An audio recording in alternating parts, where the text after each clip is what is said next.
Бейнебаянды бастамас бұрын айта кетейін. Каналға аз ғана адам жетпей тұр. Подписка басып кетсеңіздер, разы боламын. Бұл оқиға шын өмірден алынған. Жүрегіңізді тебірентетін, ойландыратын шынайы әңгімелерді осы видеодан тамашалаңыз. Күйеуім Ерлан вақталы жұмыс істейді. Бір ай үйде болса, бір ай басқа қалада жүреді. Үйленгенімізге 8 жыл болған. Алғашқы жылдары оған үйрену қиын еді. Әсіресе кешкі уақытта бос үйге кірген сайын жалғыздық қатты сезілетін. Сол жылы көктем жаңбырлы болды. Ерлан кезекті рет жұмысқа кеткеніне 3 күн ғана болған. Мен әдеттегідей жұмыстан шаршап қайтып келе жаттым. Біздің көшеміз тыныш болатын. Көршілердің бәрі бір-бірін таниды. Бірақ дәл қасымыздағы үй ұзақ уақыт бос тұрды. Бір күні жұмыстан келсем, үйдің алдында жүк көлігі тұр екен. Әйтеуір біреу көшіп келген екен, деп ойладым. Үйдің ауласына көз тастасам, шашына ақ кірген бойшаң ер адам қораптарды тасып жүр екен. Жасы 55-тен асқан сияқты көрінді. Ол маған көз қиығын салып, «Сәлеметсіз бе, көрші?» деді. «Сәлеметсіз бе, сол ғана». Одан кейін әркім өз шаруасымен кетті. Келесі күндері де сол адамды анда-санда көріп жүрдім. Таңертең ерте ауласын тазалайды. Кешке бірдеңе жөндеп жүреді. Қонақ келмейді, ешкіммен көп сөйлеспейді. Көшедегі өсек құмар апайлар оның жасы 58-де екенін айтып үлгерді. Жалғыз тұрады екен. Әйелі қайтыс болып кетіпті дейді. Бұрын басқа қалада тұрған. Әркім әртүрлі әңгіме айтты. Мен ондай сөздерге аса мән бермедім. Бір аптадан кейін кешкісін аулада гүл суарып жүретін. «Кеш жарық, көрші», деді әлгі кісі қоршаудың ар жағынан. «Кеш жарық. Жалғызсыз ба?» «Күйеуім жұмыста». «Вахтамен бе?» «Иә». «Қиын екен». Оның даусы байсалды шықты. «Үйреніп кеттім», дедім күліп. «Адам бәріне үйренеді». Осы сөзді айтқанда оның жүзінен бір мұң байқалғандай болды. Содан кейін тағы үнсіздік орнады. Күндер өте берді. Маған оның тұйық мінезі біртүрлі қызық көрінетін. Қазіргі адамдардың көбі әр нәрсені айтып жүреді. Ал бұл кісі артық сөз айтпайды. Бірде таңертең жұмысқа шығарда көлігім оталмай қалды. Не істесем де іске қосылмады. Телефонмен шебер іздеп тұрғанында көрші үйден шығып келді. «Көмек керек пе?» «Көлік оталмай тұр». «Капотын ашыңыз». Ол бірнеше минут қарап шықты. Сосын бір сынды түзеп, аккумуляторды тексерді. «Көріп көріңіз. Кілтті бұрғаным сол еді». Көлік бірден оталды. «Ой, рахмет». «Ештеңе етпейді». «Сіз көлік жөндейсіз бе?» «Аздап түсінем». Тағы да қысқа жауап. Ол бұрылып кете берді. Мен оның артынан қарап тұрып қалдым. Кей адамдар көмектескеннен кейін міндет қылып айтып жүреді.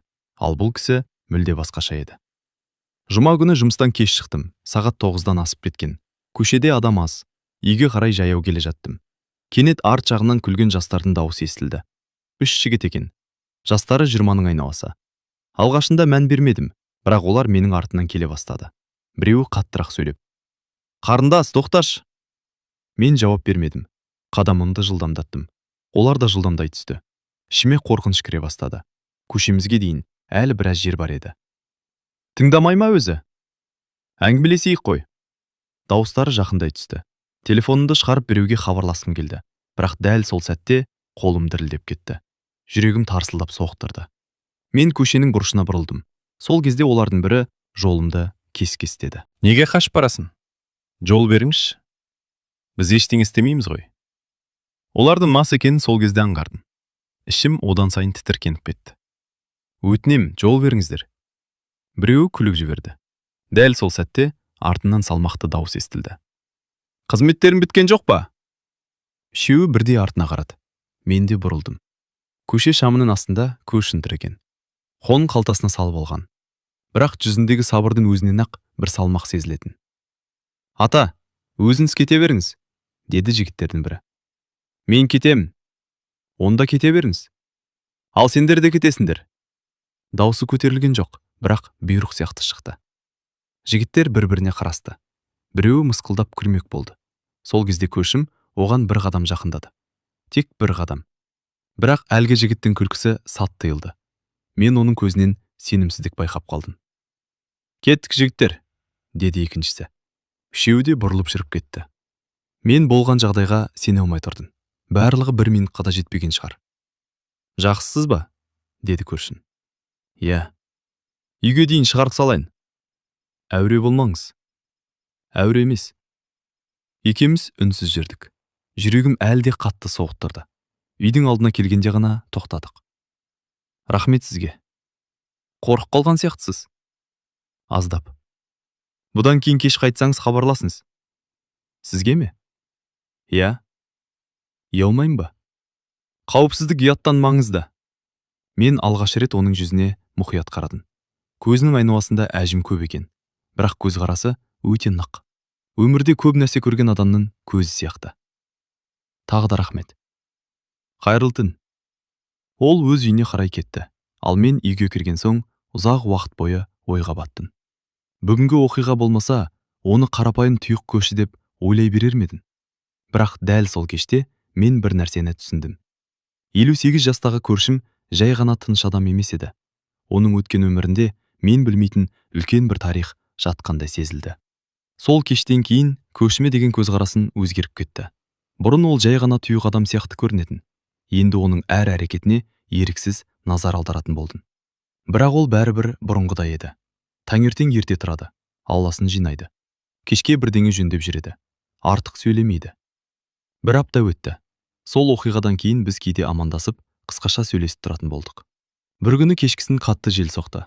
Аулада кептіріп қойған киімдерімді жинап жатқанмын. Кенет үлкен гүл құмырасы аударылып, аяғының үстіне құлай жаздады. Дәл сол кезде біреу ұстап қалды. Көршім екен. Байқаңыз. Ой, рахмет. Жел күшейіп барады. Иә. Ол құмыраны орнына қойды. Сосын қоршаудың ар жағында біраз тұрды. Ерлан әлі келген жоқ па? Жоқ, тағы 3 аптадан кейін келеді. Ұзақ екен. Үйреніп кеткенмін. Ол аздап күлімсіреді. Адам жалғыздыққа үйренбеуі керек. Бұл сөзді айтқанда даусынан біртүрлі мұң сезілді. Мен сұрағым келді, бірақ ыңғайсыз көрінді. Дегенмен қызығушылығым күн сайын артып бара жатты. 2 күннен кейін жұмыстан ерте қайттым. Көлігімді қойып жатқанда көрші үйдің қақпасы ашық тұрған байқадым. Өзі аулада бір шкафты жөндеп жатыр екен. Мені көріп басын изеді. Сәлеметсіз бе? Сәлеметсіз бе? Көзім еріксіз ашық тұрған гаражға түсті. Ішінде ескі заттар көп екен. Солардың арасында бірнеше үлкен фотоальбомдар мен қабырғаға сүйелген суреттер тұрды. Бір сурет бірден көзіме түсті. Онда жас жігіт боксерлік қолғап киіп тұр екен. Жанында кубоктар қойылған. Бет-әлпеті таныс сияқты. Бірнеше секунд қарап тұрып барып түсіндім. Бұл көршінің жас кезіндегі сурет еді. Мен таңғалып кеттім. Бұл сіз бе? Ол бұрылып қарады. Сосын суретке көз тастады. Бірнеше секунд үндемей тұрды. Иә. Спортшы болғансыз ба? Болдым. Қандай спорт? Бокс. Мен шынымен таңғалдым. Кәсіби ме? Иә. Сондықтан әлгі жігіттер сізден қорыққан екен ғой. Ол алғаш рет ашық күліп жіберді. Мүмкін. Мен суретке қайта қарадым. Жас кезінде өте мықты спортшыға ұқсайды. Қасында медальдар, кубоктар толып тұр. Сіз өте танымал болған сияқтысыз. Күлімсіреген жүзі бірден өзгеріп кетті. Көзқарасы ауырланып сала берді. Бір кездері. Сол сәтте әңгімені жалғастырғысы келмейтінін түсіндім. Кешіріңіз. Ештеңе етпейді. Бірақ дәл сол кезде мен оның бір құпияны жасырып жүргенін анық сездім.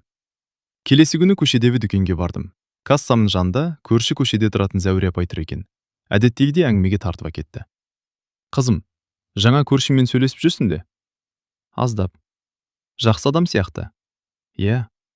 Зәуре апай даусын бәсеңдетті. Оның өмірінде ауыр жағдай болған дейді. Қандай? Нақтысын білмеймін. Сонда да. Бір кезде бүкіл облыс танитын спортшы болыпты. Сосын кенет бәрін тастап кеткен. Неге? Ешкім білмейді. Бұл жауап менің қызығушылығымды одан сайын күшейтті. Сол күні кешке жаңбыр жауды. Түн ортасына қарай электр жарығы өшіп қалды. Бүкіл көше қараңғыға батты. Мен шам іздеп жүргенде есік қағылды. Ашсам, көршім тұр, қолында фонарь. Жақсысыз ба?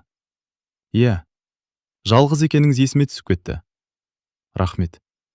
Егер көмек керек болса айтыңыз. Жақсы. Ол кетпек болғанда көзім фонардың жарығымен оның қолындағы ескі тыртықтарға түсті. Білегі түгел жара іздер екен. Бокстан қалған болуы мүмкін. Бірақ бір тыртық өзгеше көрінді. Өте терең. Мен байқамай сұрақ қойдым. Бұл қайдан қалған? Ол қолына қарады. Бірнеше секунд үнсіз қалды. Кейбір сұрақтардың жауабы ауыр болады. Сосын бұрылып кетті. Мен есіктің алдында ұзақ тұрдым. бір нәрсе анық еді. Бұл адамның өмірінде өте үлкен қайғы болған. Келесі сенбі күні күтпеген жағдай болды. Таңертең аулада гүлдерді суарып жүргенмін. Көрші үйдің алдына қара түсті көлік келіп тоқтады. Ішінен 2 ер адам түсті. Киімдері қымбат, сырт келбеттері де ерекше. Олар бірден көршінің үйіне кіріп кетті. Мен еріксіз қарап қалдым. Шамамен 1 сағаттан кейін шықты. Кетер алдында әлгі адамдардың бірі көршімен құшақтасып қоштасты. Сосын, "Сізді әлі күнге дейін ұмытқан жоқпыз, аға", деді. Мен бұл сөзді анық естідім. "Өткенді қозғамаңдар", деді көршім. "Бірақ сіздің еңбегіңіз үлкен болды." "Болды, кетіңдер." Көлік кетіп қалды, ал көршім ұзақ уақыт қақпаның алдында үнсіз тұрды. Жүзінде әлде бір өкініш байқалды. Мен бұрын соңды ондай жүзді көрмеген едім. Сол кеште үйге кіріп бара жатқанымда ол мені тоқтатты. "Айгүл." Бұл менің атымды алғаш рет атау еді. "Иә? Ертең уақытыңыз бар ма?" "Бар." Шайға кіріп шығыңыз. Мен таңғалып қалдым. Шайға ма? "Иә? Бір себеп бар ма?" Ол аздап күлімсіреді. Кейбір құпияларды ұзақ жасыру қиын болады. Сол сөзден кейін менің жүрегім дүрсілдеп кетті. Ертең оның өткен өмір туралы бір нәрсе білетінімді сездім. Бірақ ол шындықтың мен ойлағаннан әлдеқайда ауыр екенін әлі білмейтін едім. Келесі күні таңертең ерте ояндым. Кештен бері көршінің сөздері ойыннан кетпей қойды. Кейбір құпияларды ұзақ жасыру қиын болады. Ол нені айтқысы келді? Неге дәл қазір? Неге маған? Осы сұрақтар маза бермеді. Түске таман көрші үйдің қақпасына қарай беттедім. Ішімде аздап қобалжу бар.